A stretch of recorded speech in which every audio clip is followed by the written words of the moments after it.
سعيدا كن فريدا عش بفخر في الحياة لا تبالي فالمعالي بالتحدي لا سواه كن سعيدا كن فريدا عش بفخر في الحياة لا تبالي فالمعالي بالتحدي لا سواه بالتحدي لا سواه حرر النفس ولا تحيا هباء يا ربيعا أنت والعطر الرداء حرر النفس ولا تحيا هباء يا ربيعا أنت والعطر الرداء خذ قرارا وانطلق لا تنتظر ليس كل الناس أهل للعلاء خذ قرارا وانطلق لا تنتظر ليس كل الناس أهل للعلاء ليس كل الناس أهل للعلاء كن سعيدا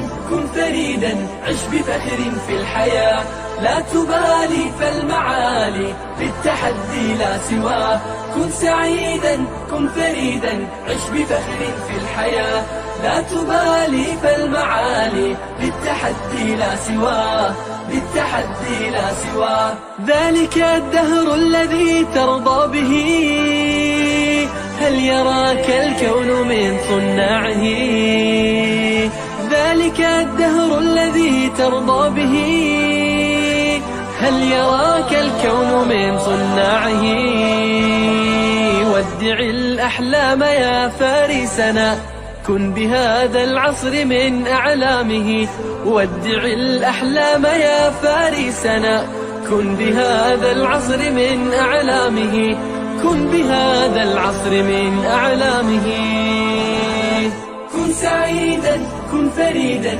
عش بفخر في الحياة لا تبالي فالمعالي بالتحدي لا سواه كن سعيدا كن فريدا عش بفخر في الحياة لا تبالي فالمعالي بالتحدي لا سواه بالتحدي لا سواه إنما المشتاق للمجد التليد لن تراه مستكينا كالعبيد إنما المشتاق للمجد التليد لن تراه مستكينا كالعبيد إنه ليث البرايا ثابت يمتطي العز بعزم من حديد إنه ليث البرايا ثابت يمتطي العز بعزم من حديد يمتطي العز بعزم من حديد كن سعيدا كن فريدا عش بفخر في الحياة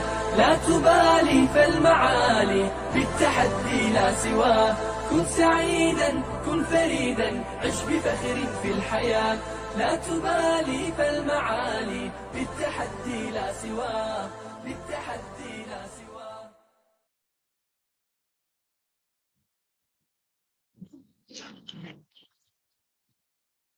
Bismillahirrahmanirrahim. Innal hamdalillah nahmaduhu wa nasta'inuhu wa nastaghfiruh wa na'udzu billahi min shururi anfusina wa min sayyiati a'malina. May yahdihillahu fala mudhillalah wa may yudlilhu fala hadiyalah.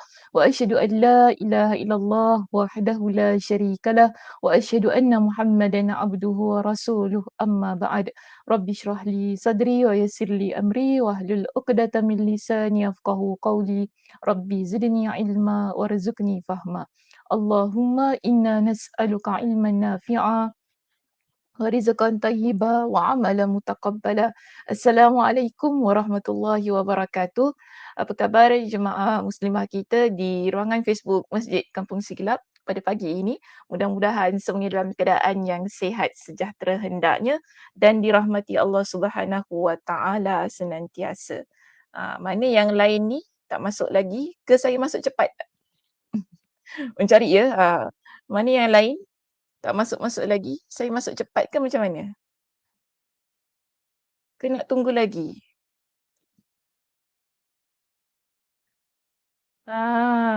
Liza, yang lain mana Liza?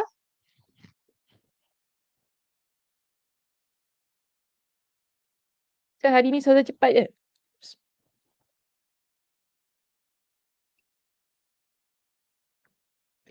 Okey. Tak apalah, mana-mana yang ada. Okey. Baik, pertama tadi saya nampak Adi Ratna. Okey, Adi Ratna Syams di situ. Assalamualaikum warahmatullahi wabarakatuh, Dr. Sakina, admin Masjid Kampung Siglap dan semua jemaah. Waalaikumsalam warahmatullahi wabarakatuh, Adi Ratna.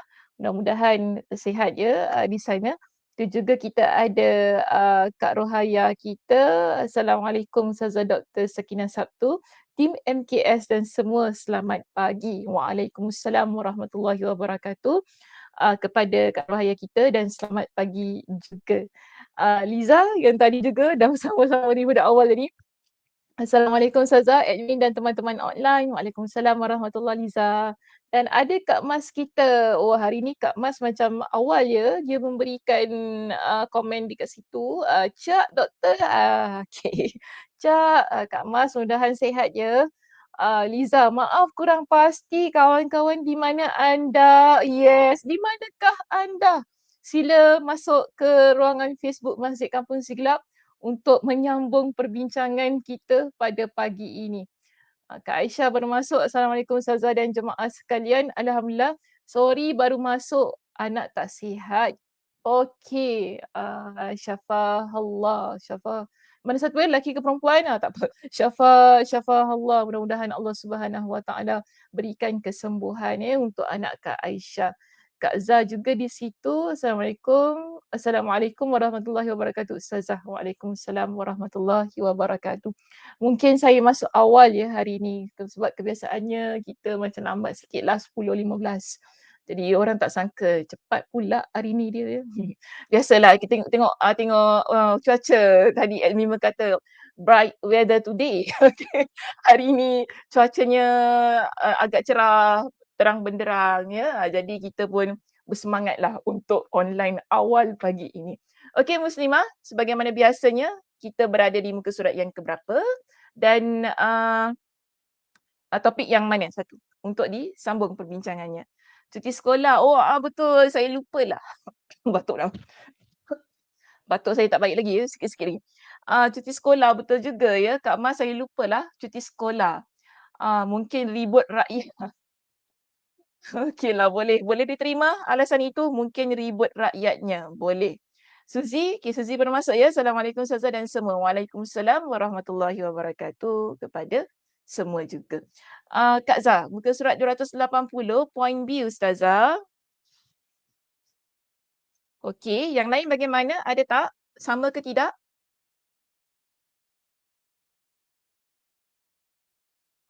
Sama tak? Ke lain?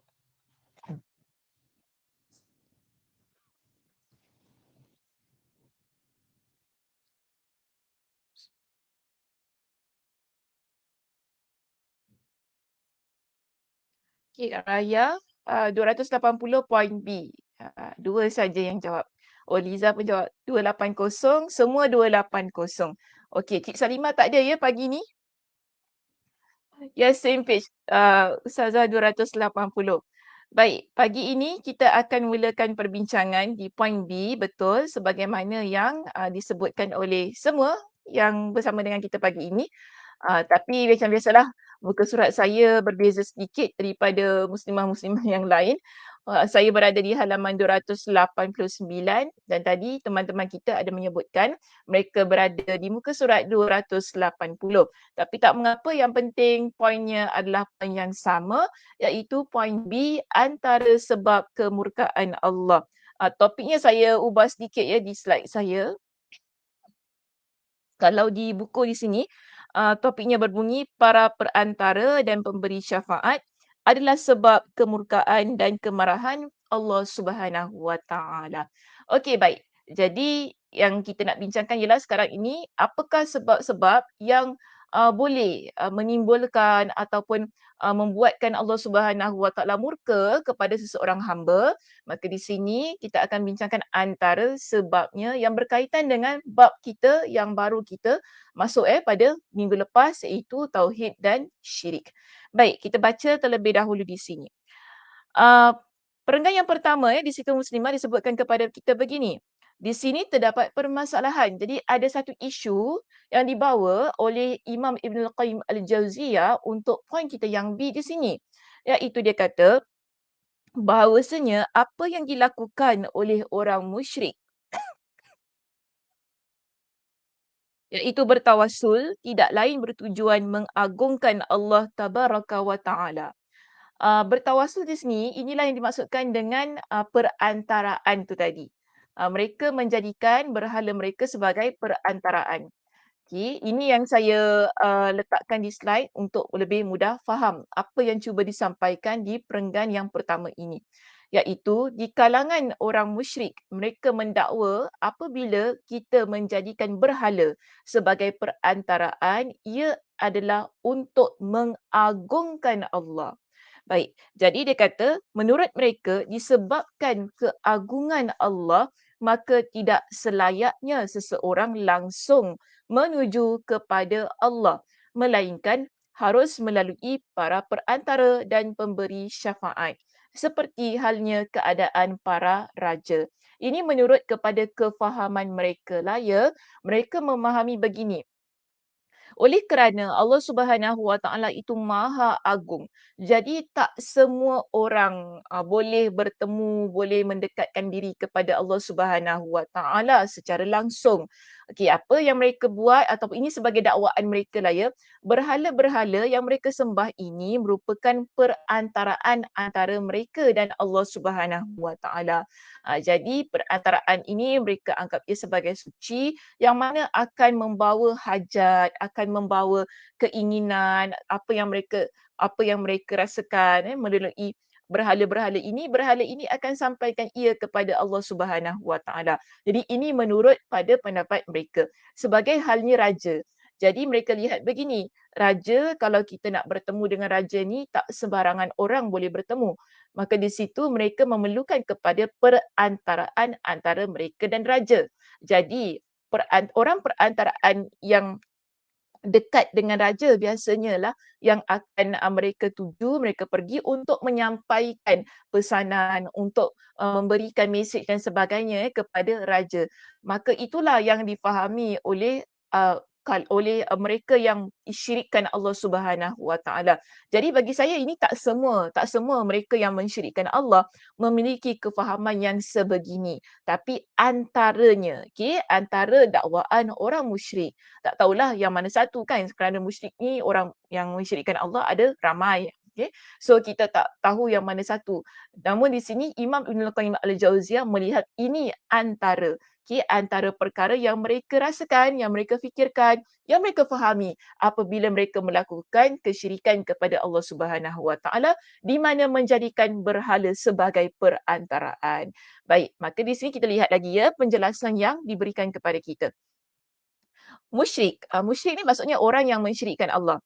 Musyrik tadi tidak bermaksud menghina Allah. Jadi bagi mereka, kita bukan menyembah berhala ni bukan kerana kita nak menghina Allah Subhanahu Wa Taala, tetapi bagi mereka maksudnya justru mengagungkan Allah. Okay, ini adalah kefahaman yang salah ya. Dan mana mereka kata di sini ia berargumen, maknanya mereka menggunakan argumentasi ataupun argumen apa bahasa Melayu? Uh, Yalah dia gunakan apa ni, kata-kata ataupun satu yang nak kata defense diri dia lah, okey, menggunakan argumen ini di mana mereka kata, "Aku menyembah para perantara ini," iaitu berhala-berhala, "hanyalah agar mereka mendekatkan, menunjukkan dan menyampaikan aku kepada Allah.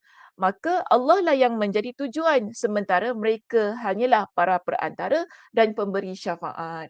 Jadi mereka menggunakan argumen inilah untuk memberikan kemenangan ataupun mereka berada di pihak yang benar, yang betul. Di mana mereka kata, kita ni sembah berhala bukan sebab kita agungkan berhala. Tujuan kita, matlamat kita, niat kita tetap kepada Allah Subhanahu Wa Taala. Cuma kita jadikan berhala-berhala ini sebagai perantaraan antara kita dengan Allah Subhanahu Wa Taala. Sebab tu tadi dia kata hanyalah para perantara dan pemberi syafaat. Pemberi syafaat tu maksudnya untuk menolong mereka dalam berdoa, menolong mereka untuk menyampaikan hajat mereka kepada Allah Subhanahu Wa Taala. Baik, Maka di sini Imam Ibnul Qayyim Al-Jauziyah daripada perenggan yang berikutnya, dia memberikan kepada kita dengan persoalan demi persoalan untuk kita fikirkan bersama tentang dakwaan yang dikeluarkan oleh orang musyrik yang menyembah berhala itu tadi, di mana mereka kata berhala tersebut dijadikan sebagai perantaraan, namun tujuan dan niatnya tetap kepada Allah Subhanahu Wa Taala.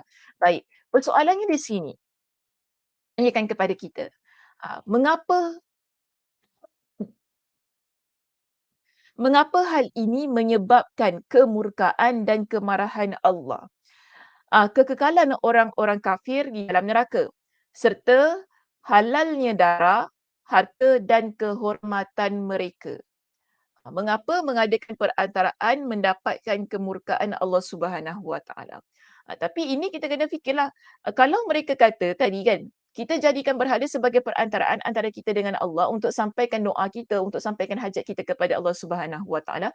Tetapi kenapa mengadakan perantaraan yang berhala itu tadi mendapat kemurkaan Allah Subhanahu Wa Taala? Dan dia berikan kepada kita lagi persoalan, orang yang melakukan perkara ini, Allah Subhanahu Wa Taala menyebutkan bahawa mereka kekal dalam api neraka kerana mereka mensyirikkan Allah Subhanahu Wa Taala.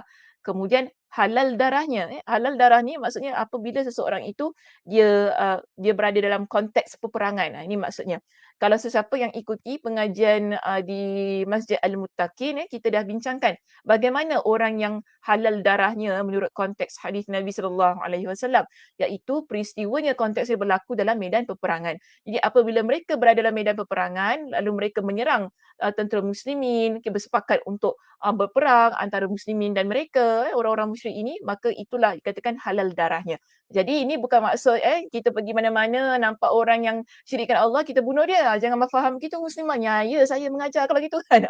So jangan faham, salah faham ya. Maksud di sini ialah ia berada dalam konteks peperangan pada zaman Nabi sallallahu alaihi wasallam pada waktu itu. Kerana kita lihat pada zaman Nabi sallallahu alaihi wasallam banyak berlaku peperangan antara musyrikin, contohnya musyrikin Makkah, yang mana mereka ini mensyirikkan Allah Subhanahu Wa Taala dan mereka ingin menumbangkan kerajaan Islam Madinah dan tidak mahu berkembangnya dakwah Islam pada waktu itu, lalu berlakulah peperangan demi peperangan yang menyebabkan di sini Allah Subhanahu Wa Taala menghalalkan darah mereka pada konteks itu. Baik, lalu dikatakan di sini harta dan kehormatan mereka. Jadi samalah ya sebagaimana penyerangan itu tadi. Maka bila berlakulah keadaan-keadaan yang mana mereka mensyirikkan Allah, lalu mereka memiliki satu semangat yang kuat untuk menumpaskan Islam, untuk menghina, untuk menyerang, membunuh orang Islam dan kemudian berlakulah peperangan, maka di situlah baru kita lihat halal darah mereka, kehormatan dan harta mereka untuk diperangi. Baik, namun yang penting yang kita faham daripada persoalan ini, Imam Ibnul Qayyim Al-Jauziyah ingin kita fikirkan, kalaulah dakwaan orang musyrik, okey, yang tadi dia kata menjadikan antara berhala untuk agungkan Allah, bukan bermaksud untuk menghina Allah. Jika ini adalah dakwaan yang benar, dakwaan yang tepat, kenapa orang yang buat perkara itu tadi, Allah Subhanahu Wa Taala murka kepada mereka dan Allah Subhanahu Wa Taala letakkan mereka kekal di dalam api neraka. Baik, persoalan berikutnya. Muncul pula pertanyaan lain. Okay, di sini, apakah mungkin Allah Subhanahu Wa Taala mensyariatkan kepada para hamba-Nya untuk mendekatkan diri kepadanya melalui para perantara dan pemberi syafaat hingga keharaman hal tersebut hanya diambil dari syariat, bukan secara akal dan fitrah. Maksudnya, adakah betul mendekatkan diri kepada Allah Subhanahu Wa Taala melalui perantaraan itu tadi, iaitu melalui berhala, apa-apa sajalah ya yang kita jadikan ia sebagai perantaraan antara kita dengan Allah, merupakan sesuatu yang disyariatkan dalam agama. Adakah ditunjukkan oleh Nabi? Ini maksudnya. Adakah perkara itu merupakan sesuatu yang dinaskan tak ada maksudnya, yang disebut dalam Al-Quran, yang disebut oleh Nabi sallallahu alaihi wasallam dan yang menjadi amalan di kalangan para sahabat. Kita nak doa, kita mesti doa dekat pokok dulu, baru pokok ni akan sampaikan ia kepada Allah. Adakah begitu yang diajarkan dalam syariat kita? Okey, ini soalan kedua yang diminta supaya kita fikirkan. Kalau, saya nak tambah satu lagi soalan. Okey, betul kalau kita kata ada, maka di mana apa ayat Al-Quran yang mensyariatkan? Maknanya apakah ayat Al-Quran? Surah apa, ayat yang keberapa yang menyebutkan kita ini boleh menjadikan perantaraan, okey, sebagai jalan untuk mendekatkan diri kita kepada Allah. Ataupun kalau kita kata ada, ia memang disyariatkan, hadisnya mana? Hadisnya mana? Apa yang Nabi SAW kata sehingga kita kata, yes, perkara ini disyariatkan. Okey, ini persoalan yang dikemukakan kepada kita untuk kita fikirkan bersama. Baik, seterusnya. Ataukah hal itu memang buruk secara fitrah dan akal? Ataukah memang perkara-perkara tadi yang dakwaan yang mengatakan menjadikan perantaraan itu tadi merupakan perkara yang buruk ikut kepada fitrah kita dan juga akal kita. Sehingga mustahil syariat datang membawanya, yakni ketika syariat datang untuk menegaskan dan mengetahui apa yang dipandang oleh akal dan fitrah tentang buruknya hal itu yang merupakan keburukan yang paling besar. Last kali di sini. Apakah rahsianya hingga perkara tersebut menjadi dosa yang tidak diampuni oleh Allah di antara dosa-dosa yang lain?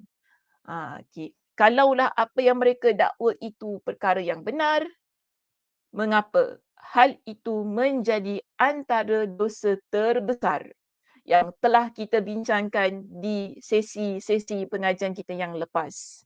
Kita ada bincangkan antara dosa-dosa besar. Dosa besar yang paling besar. Okey. Dosa besar ini ada banyak. Tapi Nabi kata dosa besar yang paling besar apa dia? Mensyirikkan Allah Subhanahu Wa Taala. Jadi kenapa? Kalaulah perkara ini betul, menjadikan perantaraan itu betul, kenapa ia menjadi antara dosa yang terbesar? Baik. Dan hal ini sebagaimana yang disebutkan dalam surah An-Nisa ayat yang ke-48. Allah Subhanahu Wa Taala berfirman, Innallaha la yusyriku, tersilap. Innallaha la yaghfiru ay yushraka bihi wa yaghfiru ma duna dzalika liman yasha. Sesungguhnya Allah tidak akan mengampuni dosa syirik dan dia mengampuni segala dosa yang selainnya dari syirik itu bagi siapa yang dikehendakinya. Begini muslimah, kita kalau buat dosa-dosa yang lain, Allah Subhanahu Wa Taala akan mengampuni kita. Tetapi kalau kita buat dosa syirik, lalu kita mati, Allah Subhanahu Wa Taala tidak akan mengampuni kita. Ini sebab itu kan tadi dikatakan mengapa? Kalau menjadikan perantaraan itu adalah perkara yang benar-benar disyariatkan, dibenarkan. Kenapa ia menjadi dosa yang terbesar?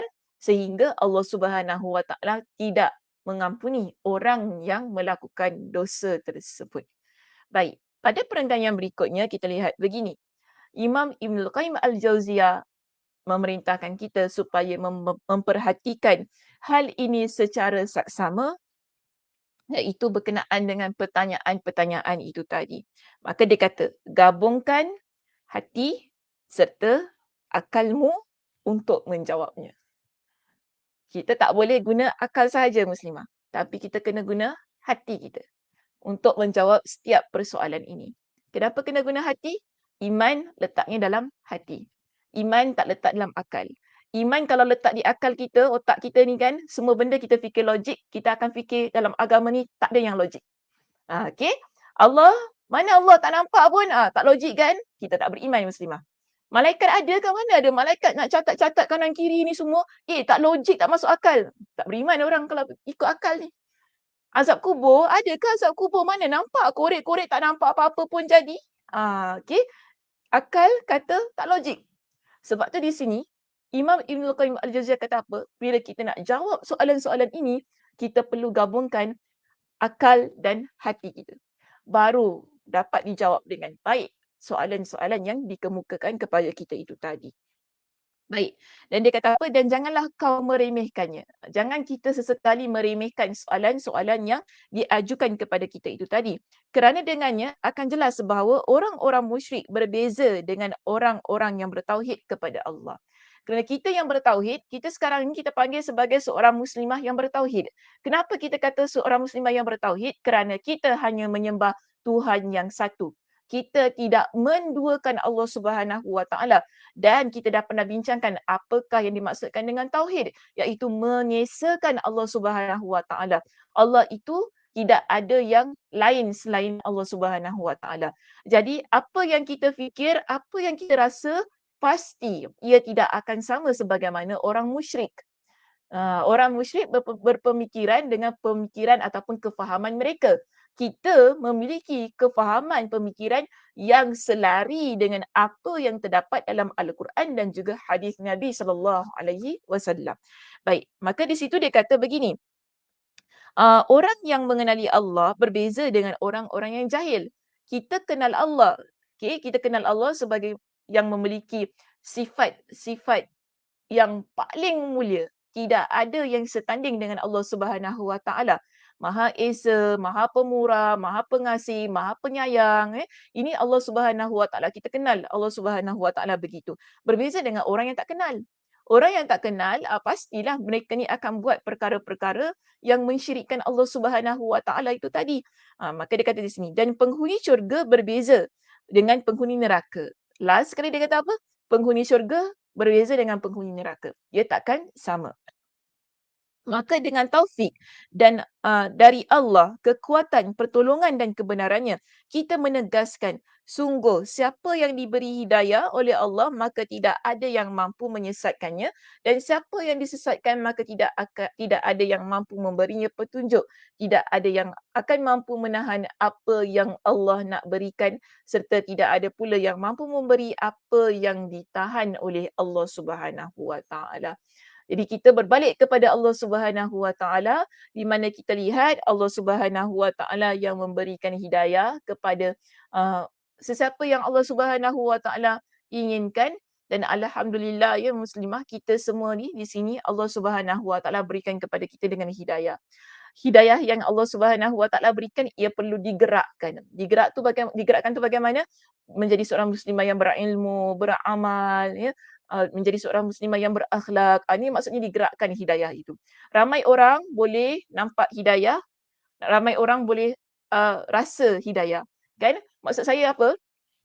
Kita ni Allah Subhanahu Wa Taala bentangkan kepada kita dengan kebenaran di hadapan mata kita yang boleh kita lihat dengan mata kepala kita sendiri. Kita nampak kebesaran Allah, kebaikan yang Allah Subhanahu Wa Taala berikan kepada kita sebagai seorang hamba. Kan Allah berikan kepada kita dengan rezeki, Allah berikan kepada kita dengan kebahagiaan, Allah berikan kepada kita dengan keluarga. Melimpah ruah kadang-kadang Allah Subhanahu Wa Taala berikan kepada kita. Mungkin Allah tak berikan kepada kita, Allah tunjukkan menerusi orang lain. Okay, betapa orang itu dia sihat kerana dia beribadah kepada Allah, dia jadi orang yang baik, dia jadi orang yang bersedekah. Ini semua jika kita fikirkan dengan sebaik-baiknya merupakan petunjuk hidayah daripada Allah Subhanahu Wa Taala untuk menjadikan kita seorang muslimah yang betul-betul bertauhid, mengesakan Allah Subhanahu Wa Taala dan benar-benar tidak mensyirikkan Allah. Tapi ramai orang nampak, ramai orang tengok macam gitu saja. Membiarkan semua itu lalu begitu saja. Baik dia okay, tak apalah, tu dia bukan aku. Macam gitu kan. Bagus dia pergi masjid yelah tu dia, okay, but not for me. Dia macam gitu kan keadaannya. Orang ada begitu. Sebab itu saya kata hidayah ini dia perlu digerakkan. Bila kita nampak perkara-perkara yang baik ni, bagusnya dia pergi masjid. Kita pun ada rasa nak pergi masjid, tapi bukan hanya ada rasa saja, tapi kita kena gerak. Kena gerak rasa semua kita pun bagus kita pun nak jadi macam dia. Ini maknanya rasa. Betul tak? Kita pun nak jadi macam dia, bagus pergi masjid, belajar kuliah semua bawa kitab semua pergi kuliah, kawan orang baik-baik bagus. Kita ada rasa begitu. Ramai orang ada rasa begitu muslimah. Dia nampak hidayah, dia ada rasa nak buat hidayah itu, tapi dia tak gerakkan. Maka sebab itu di sini hidayah tu perlu kita usahakan, iaitu digerakkan. Tak apa, nampak orang pergi masjid, kita suka, kita rasa nak pergi masjid, yes, terus pergi masjid. Alhamdulillah siap kan. Kalau tak ada tudung beli tudung, tak ada tudung ke tudung melambak ya. Tak ada tudung tak ada maknanya kalau nak cakap tak ada tudung dengan muslimah Singapore ni, ya Allah. Tak ada tudung, tudung tak terpakai. Dalam wardrobe tak terpakai kita kan, berlambak-lambak tudung, nak cakap tak ada tudung. Merepek ya. Aduhai. So kita nampak di sini, kita gerakkan. Ah, Gosok baju kan, cari buku, tengok mana kuliah yang ada, pergi naik bas nombor berapa, maknanya kita usahakan. Ini baru betul. Maknanya kita menggerakkan hidayah tersebut sehingga kita dapat merasai keimanan kepada Allah Subhanahu Wa Taala. Okey, baik. Seterusnya kita lihat pada perenggan yang berikutnya dijelaskan kepada kita bahawa syirik itu ada dua. Okey, syirik ada dua. Bagaimana? Yang pertama, nak jelaskan tentang syirik tadi. Sebab kita sedang bincangkan berkenaan dengan perantaraan yang dijadikan, yang didakwa oleh orang-orang musyrik sebagai hal yang mengagungkan Allah Subhanahu Wa Taala.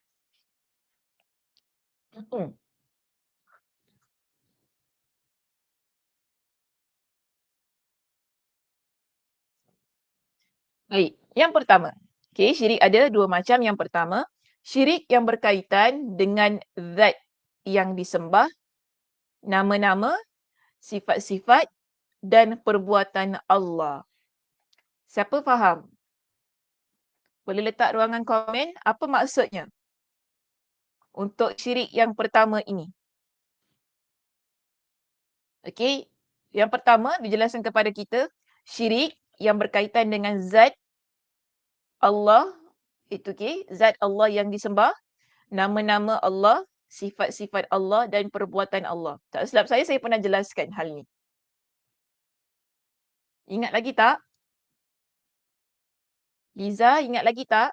Kenapa dia ketawa tu kat situ?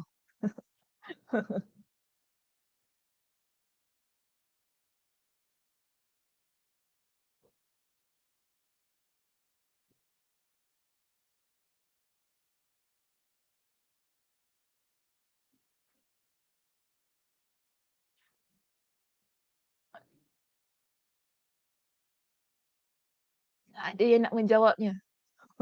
Okey, tak ada yang nak menjawabnya. Ke bagaimana? Ke sedang menaik? Kak Mas ada jawapan? Pasal tudung berlambak. Oh, kau apa tadi? Ketawa pasal tudung berlambak. Tudung berlambak, baju berlambak, semua berlambak. Tak tahu nak sampai dah tak muat dah. Baik. Menafikan sifat Allah. Okey, Kak Mas jawab menafikan sifat Allah. Ada yang lain? Liza sembah berhala. Okey. Ada lagi?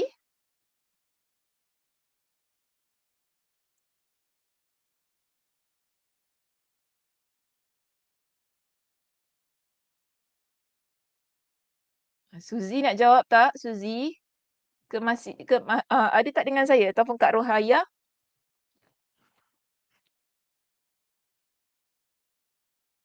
Oh, slow hari ni. Jawab. Kesusah nak jawab macam mana ni. Syirik yang berkaitan dengan zat yang disembah. Nama-nama, sifat-sifat dan perbuatannya. Ustazah pernah ajar tapi lupa. Ustazah alah lacian. Dia lupa. Contoh, Kak Mas tadi apa? Contoh percaya yang pokok ada kuasa. Ya ke? Ustazah macam tu ke, Kak Mas?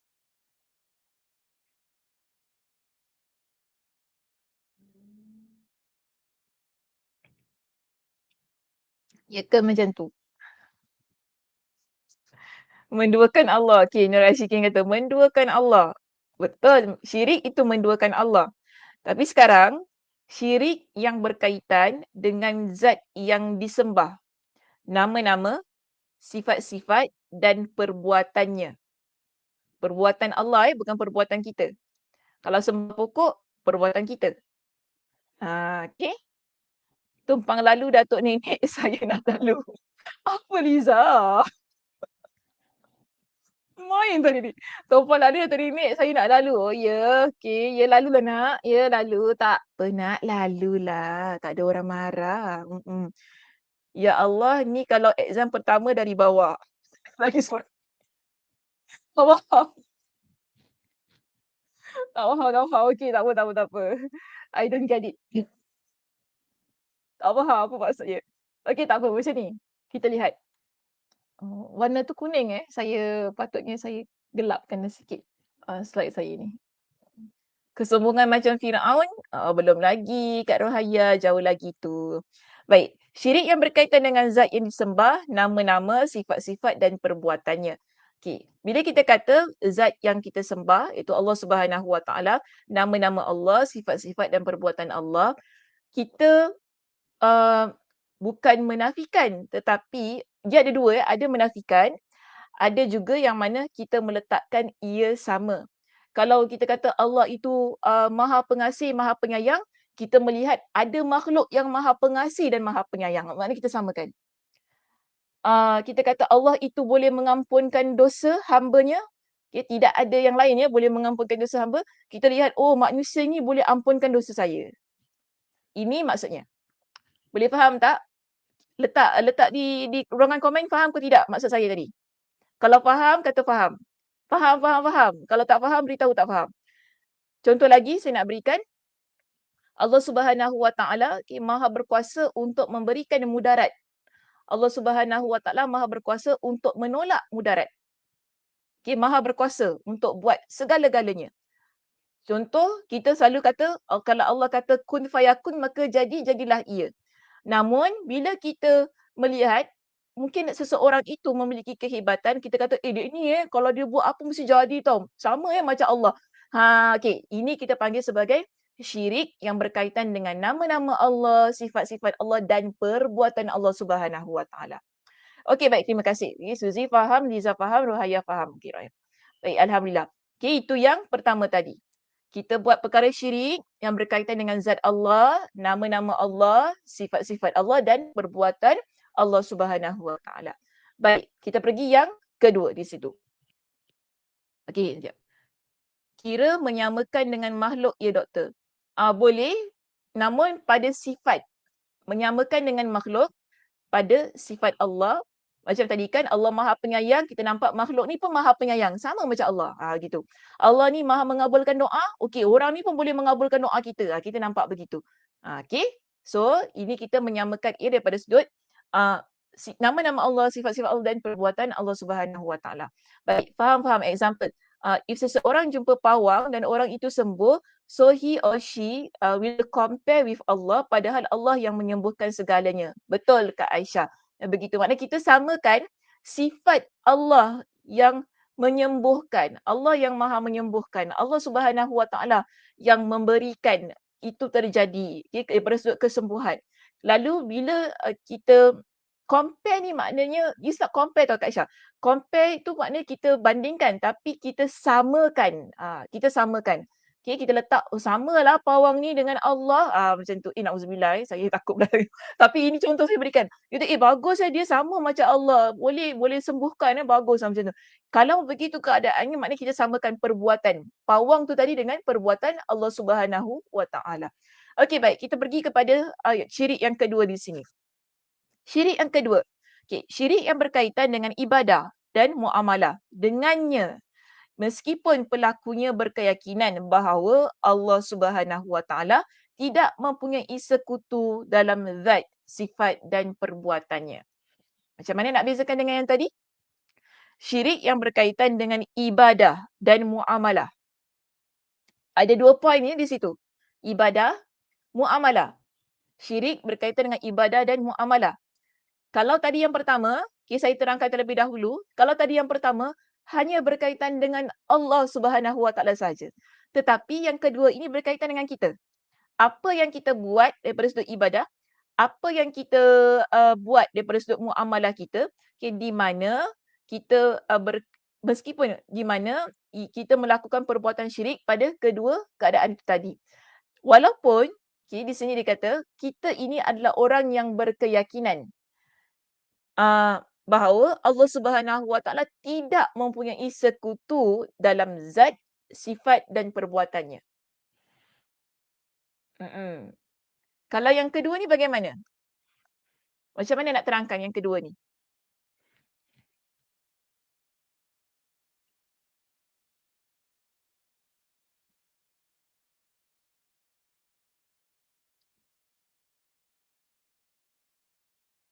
Okey, sedang fikir ya.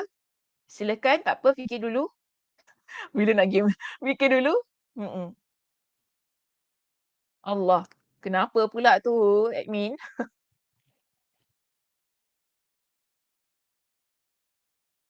Airnya ditunggu lain pula yang keluar ya.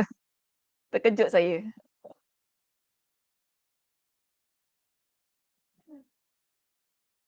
Boleh pula je masuk sini. Mm-mm. Bahasa tu tu. Tu bahasa apa tu? Macam bahasa Urdu. Ada tak jawapan? Tak ada jawapan. Ke tak tahu macam mana?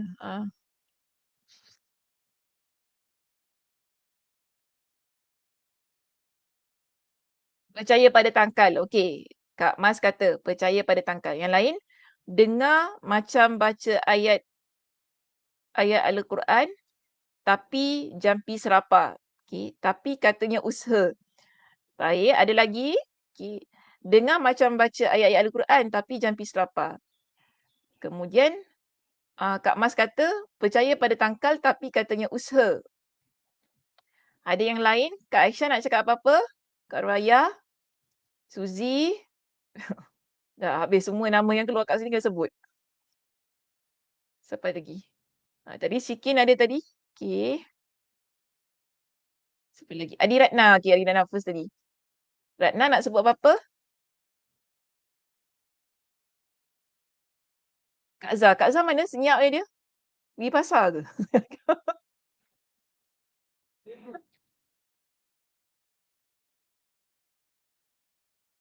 Okey, Suzy. Baca ayat kursi dan percaya ayat tu. Oh, ayat tu. Okey, ayat tu boleh bantu kita. Sedangkan Allah yang bantu kita. Okey. Sama dengan Kak Mas. Okey, Adi Ratna. Sama dengan Kak Mas. Kak Syah. Sama dengan Kak Mas said. Oh, semua ramai betul Kak Mas punya team ni kat sini. Hashtag team Kak Mas. Ramai pula Kak Mas punya team. Sama macam Kak Mas said nak type she already mentioned. Okey. Ada ni Saza. Ya, Kak Zah ada tu. Buat apa Kak Zah? Kenapa tak jawab? Saza tanya. Mandi bunga. Oh, Syikin. Mandi bunga. Dia kata. Mandi bunga. Kenapa mandi bunga Syikin? Saza nak mandi bunga lah.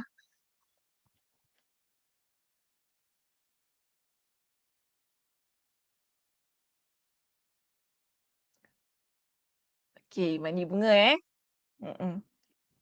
Ada lagi orang yang meminta-minta kat makam. Okey. Lagi, okey, Zahira. Zahira baru nampak. Saya baru nak tanya, mana Zahira? Baca doa 7 hari 7 malam. Jadi boleh jadi kaya. Lucu pula je orang punya. Jadi contoh.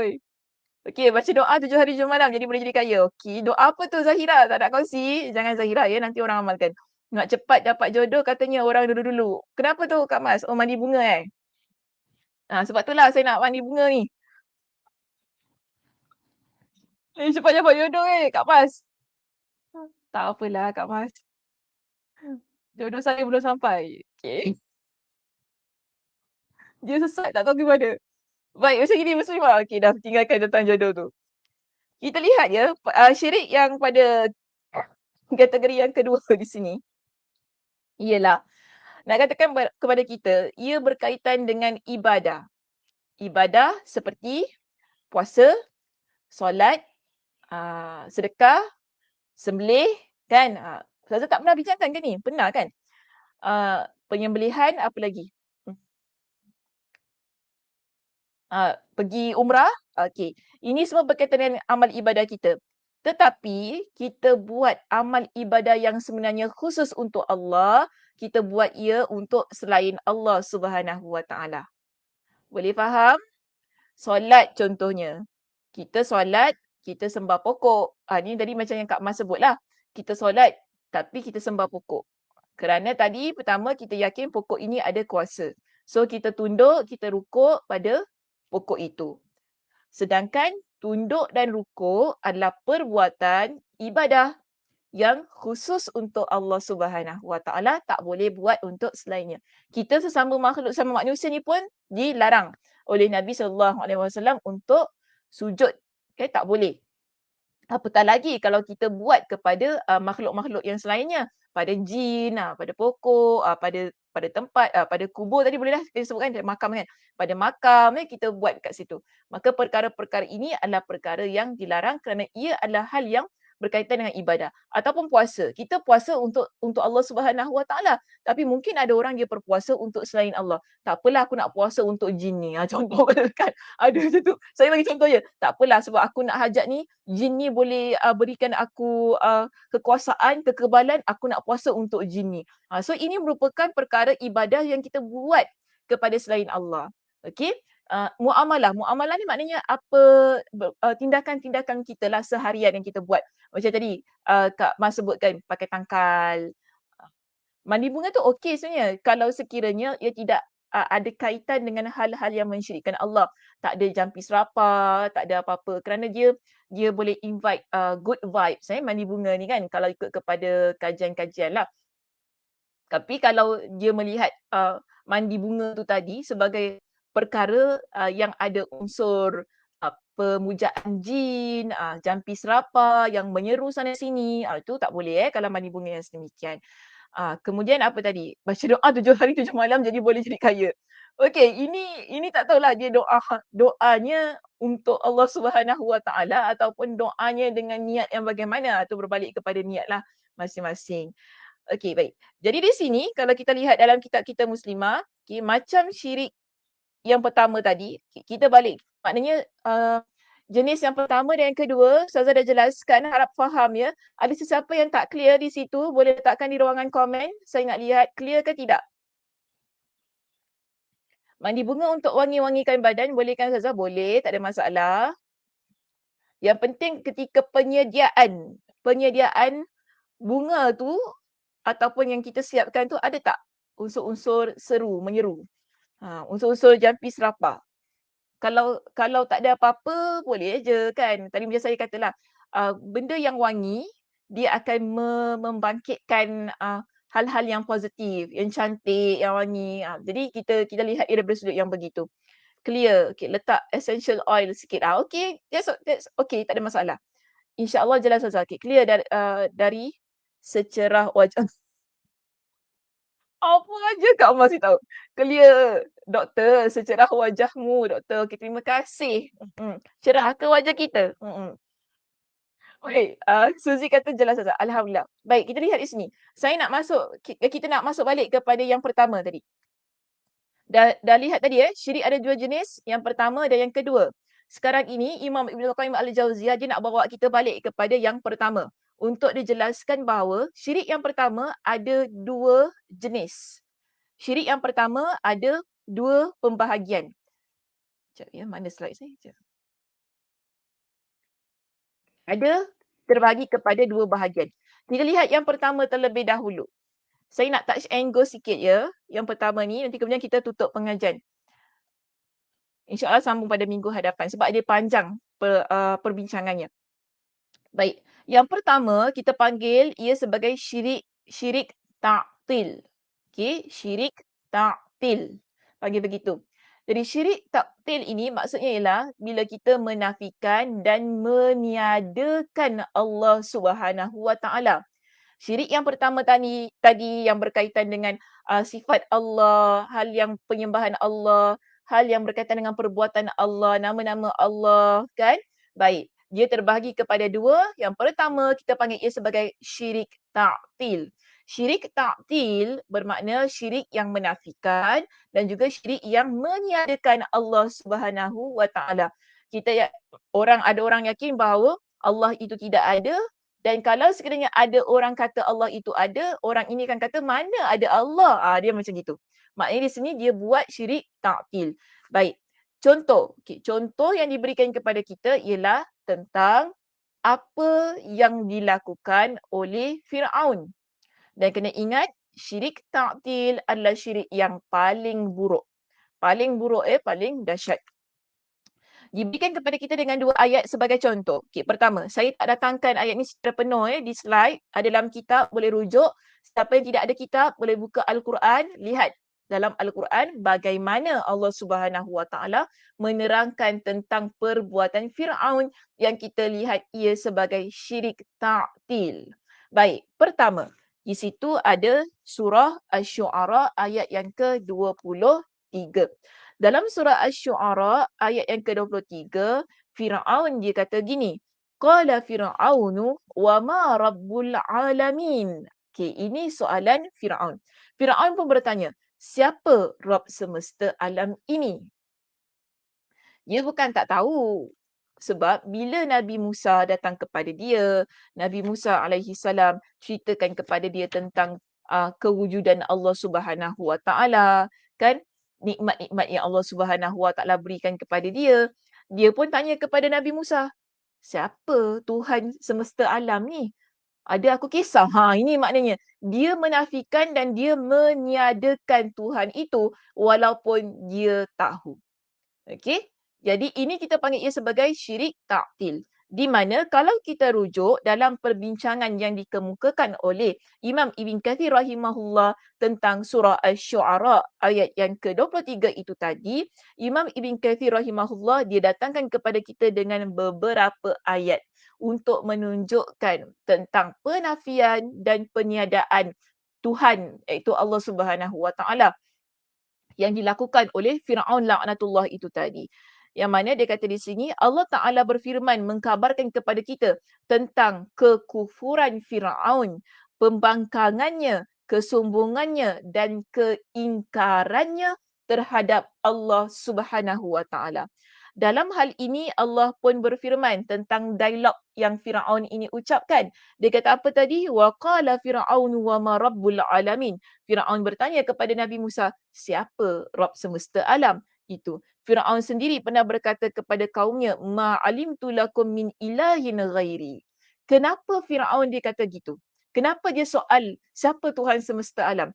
Kerana dia mengaku diri dia sebagai Tuhan dan dia menafikan dan dia meniadakan Tuhan-Tuhan yang lain. Okey, termasuk Allah Subhanahu Wa Taala.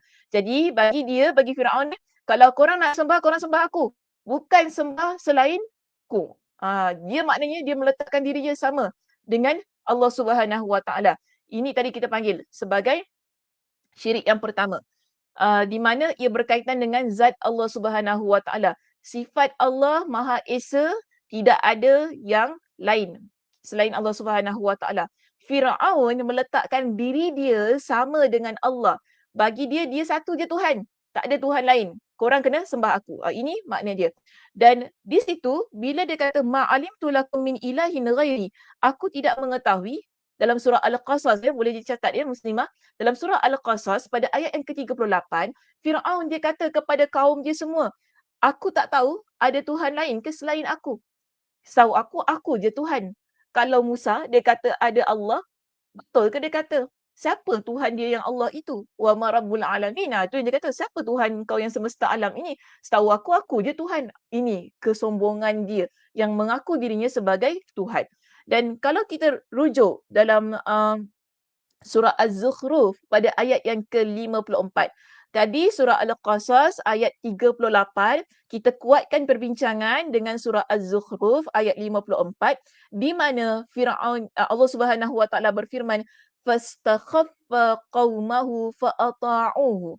Maka dengan perkataan itu yang mana dia kata siapa Tuhan semesta alam, apa tadi ayat yang kedua, tidak ada Tuhan selain aku tu, ini ayat Firaun kan, aku tak tahu ada ke Tuhan lain selain aku. Jadi Allah Subhanahu Wa Taala berfirman dalam surah Az-Zukhruf ayat 54, Allah kata fastakhaffa qaumahu fa'ata'uhu. Maka dengan perkataan itu dia telah mempengaruhi kaumnya. Okay, semua jangan sembah Allah, sembah aku. Dia mempengaruhi kaumnya sehingga mereka patuh kepadanya. Dengan ayat yang dia ucapkan tu tadi, yang mempersoalkan kewujudan Allah, yang mempersoalkan di mana Tuhan kau, Musa, yang kau kata Tuhan semesta alam ni siapa? Siapa? kan, beritahu aku siapa. Tak tahu pun, tak nampak pun, ni maknanya. Kemudian dia pun mengaku bahawa aku tak tahu pun di sana ada Tuhan lain melainkan aku. Dengan 2 ayat itu, dia berjaya mempengaruhi kaumnya supaya menyembah dia dan mereka pun tunduk patuh kepada dia, iaitu Firaun. Dan di sini kita lihat Imam Ibn Katsir rahimahullah, dia kata begini, apa yang dibuat oleh Firaun itu tadi, dia dan mereka mengingkari Rabb yang Maha Pencipta dan meyakini bahawa tidak ada Rabb selain Firaun. Okey, ayat yang pertama. Kita lihat perbuatan Firaun itu adalah perbuatan syirik ta'til. Kenapa dipanggil sebagai syirik ta'til? Kerana dia menafikan kewujudan Allah, dia meniadakan Allah Subhanahu Wa Taala, bahkan lebih teruk dia meletakkan diri dia sama kedudukannya dengan sifat Allah. Dengan perbuatan Allah, dengan nama-nama Allah. Okey, ini perbuatan Firaun yang berkaitan dengan syirik ta'til. Baik, contoh yang kedua diberikan kepada kita di situ ialah surah Ghafir ayat 36 hingga 37. Dalam kitab letak surah Al-Mu'min. Jadi kadang-kadang surah Ghafir ini disebut dengan nama surah Al-Mu'min. Tidak ada kesalahan ataupun kesilapan daripada sudut taipan di situ. Bukan kita kata typing error dan sebagainya. Betul. Okay, surah Ghafir kadang-kadang disebut dengan surah Al-Mu'min. Namun surah Ghafir adalah lebih famous ataupun lebih masyhurlah penyebutannya dalam Al-Quranul Karim. Baik.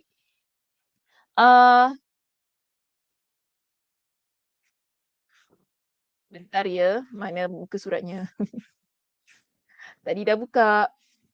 Jadi ke mana tak tahu.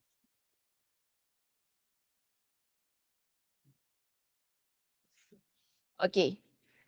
Mana? Baik. Ayat 36 hingga 37. Di mana Firaun dia berkata kepada Haman. Haman ini adalah pembantu dia, PA dia. Wa qala Fir'aunu ya Hamanu bni li sarhal la'alli ablughul asbab.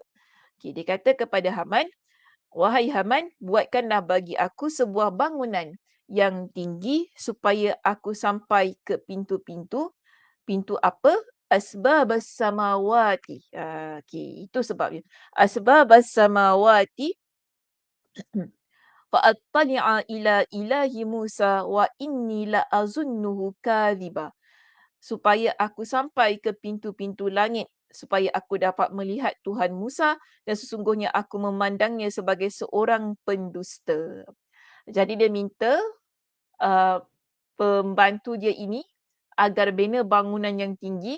Jadi dia boleh naik, dia kata apa, aku boleh sampai kepada Tuhan Musa untuk menunjuk, dan bila aku sampai kepada Tuhan Musa ini dan aku akan dapat tengok Tuhan Musa tu macam mana rupanya.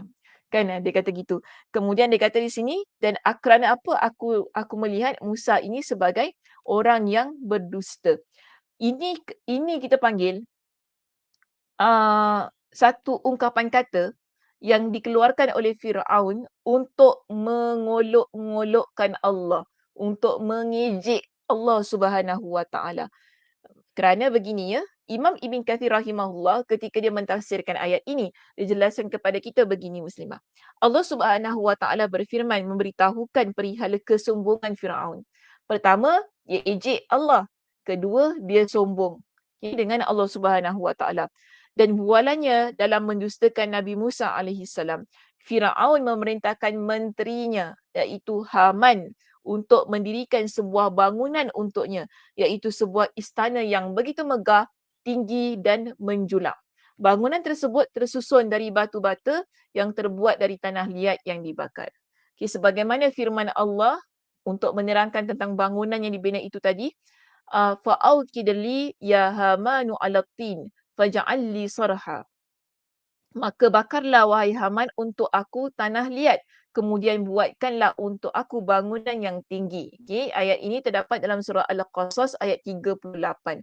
Jadi di sana dia kata, bila dia kata la'alli ablughul asbabas samawat, supaya aku sampai ke pintu-pintu iaitu pintu-pintu langit sampai akhir ayat tu kan. Di sini Sa'id bin Jubair dan Abu Saleh mereka berkata iaitu pintu langit dan menurut pendapat yang lain jalan menuju ke langit. Jadi macam mana kita nak buat, kalau kita fikirkan bagaimana kita nak buat satu bangunan yang boleh buat kita sampai ke langit. Memanglah kita kata kita ada banyak bangunan yang tinggi. Tapi bagi saya, bangunan-bangunan yang tinggi ni dia cuma mampu untuk mencapai awan sahaja. Kalau kita berada dekat atas, dia hanya mampu untuk mencapai awan. Belum lagi mampu untuk sampai kita menyentuh langit yang berada di atas. Kerana kena ingat, langit ni 7 lapis. 7 lapis langit yang mana dia begitu jauh jaraknya antara satu dan yang lain. Dan hal ini agak mustahil untuk dibuat bangunan tersebut.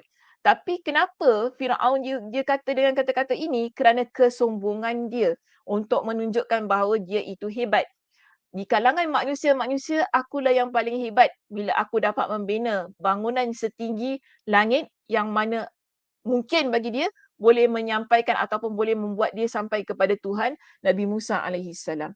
Dan inilah yang kita panggil sebagai kekafiran dan kesesatan yang ada pada diri dia, yang mana dia mendustakan Nabi Musa alaihissalam padahal Allah Subhanahu Wa Taala yang mengutuskan dia. Nak kata syirik ta'til yang berlaku di situ ialah apabila dia menjadi orang yang menafikan kehebatan Allah lalu meletakkan kehebatan itu pada diri dia. Sombong ini adalah pakaian Allah ya muslimah. Nabi SAW ada sebutkan. Bila kita kata pakaian Allah, ia merupakan antara yang terdapat pada Allah Subhanahu Wa Taala yang tidak boleh dimiliki oleh hamba. Sebab itu dalam sebuah hadis kursi, Allah Subhanahu Wa Taala berfirman, sombong itu pakaian aku, maka aku haramkan ia kepada hamba-Ku. Aku haramkan kesombongan. Itu Allah haramkan kesombongan ini pada hamba-Nya. That's why kita tak boleh ada sifat sombong. Orang yang ada sifat sombong walaupun sikit, Nabi kata orang itu masuk dalam api neraka Allah Subhanahu Wa Taala. Sombong bukan pakaian kita, ia pakaian Allah, ia hak Allah, tidak boleh ada antara kita yang memilikinya. Jadi bila Firaun ini dia memiliki kesombongan yang begitu besar pada diri dia, maka kita nampak dia meletakkan dirinya setanding dengan Allah Subhanahu Wa Taala. Maka sebab itu kita mengambil 2 contoh ayat itu tadi bagi menunjukkan inilah kalau ada pada diri seseorang ataupun perbuatan seseorang, kita lihat dia telah melakukan syirik yang pertama pada jenis yang pertama iaitu syirik ta'til. Okey? Baik. Syirik dan ta'til dijelaskan kepada kita sedikit di sini. Syirik dan ta'til adalah 2 hal yang beriringan. Kita buat perkara syirik, kemudian berlakulah ta'til. Ta'til tadi maknanya peniadaan dan penafian tu tadi, dia berjalan seiringan. Okey, seiring dan sejalan. Sikit lagi nak nyanyi tadi. Seiring dan sejalan. Bila kita buat perkara syirik, dia di situ kita ada juga membuat perkara-perkara berkaitan dengan ta'til tersebut. Setiap musyrik, orang yang buat perkara musyrik ini adalah mu'attil, pelaku ta'til. Okay, orang yang buat perkara musyrik, orang yang buat perkara syirik, dia adalah orang yang juga melakukan perbuatan-perbuatan ta'til itu tadi yang meniadakan dan menafikan Allah Subhanahu Wa Taala. Demikian pula sebaliknya. Meskipun demikian, syirik tidak melazimkan adanya unsur ta'til. Walaupun kita kata orang yang dia buat perkara syirik tak semestinya ada unsur peniadaan dan juga penafian. Okey, sebab terkadang seorang musyrik mengakui adanya pencipta dan sifat-sifatnya tetapi dia meniadakan hak dari tauhid. Kenapa tak semestinya kalau kita buat syirik mesti ada ta'til? Kerana kadang-kadang ada orang dia mengaku tentang kewujudan Allah. Tapi dia buat syirik, yes, dia buat syirik. Ada orang dia begitu. Okay, walaupun kita kata orang yang buat syirik, dia itu buat juga perkara ta'til, tetapi perkara syirik tak semestinya berkaitan dengan ta'til kerana ada orang dia masih lagi mengaku Allah itu Esa, masih lagi mengaku Allah itu wujud dan masih lagi mengaku tentang sifat-sifat Allah, nama-nama Allah. Namun, dia ada buat perkara-perkara yang mensyirikkan Allah Subhanahu wa taala. Bagaimana? InsyaAllah kita sambung pada minggu hadapannya Muslimah untuk menjelaskan apa yang disebutkan di perenggan kita yang terakhir itu tadi. Okey Muslimah, itu sahaja perbincangan kita untuk pagi ini. Terima kasih di atas perhatiannya. Mudah-mudahan Allah Subhanahu wa taala memberikan kepada kita dengan kefahaman, kelapangan masa untuk kita terus-terusan mengikuti pengajian di Masjid Kampung Siglap. Okey, saya harap penerangan tadi jelas dan tidak berat sebenarnya penerangan perbincangan ni agak berat. Cuma saya usaha untuk meringankan perbincangan itu agar kita semua dapat faham apa yang cuba disampaikan dalam kitab kita ini iaitu Ad-Da' wa Ad-Dawa'. Okey, insya-Allah Muslimah kita jumpa pada minggu hadapan untuk menyambung perbincangan tentang syirik ta'til ini kerana ada beberapa lagi poin yang masih lagi diberikan kepada kita bagi memantapkan lagi kefahaman kita tentang syirik ta'til. Okey, saya tutup dengan tasbih kafarah. Subhanakallahumma wa bihamdika asyhadu an la ilaha illa anta astaghfiruka wa atubu ilaik. Assalamualaikum warahmatullahi wabarakatuh.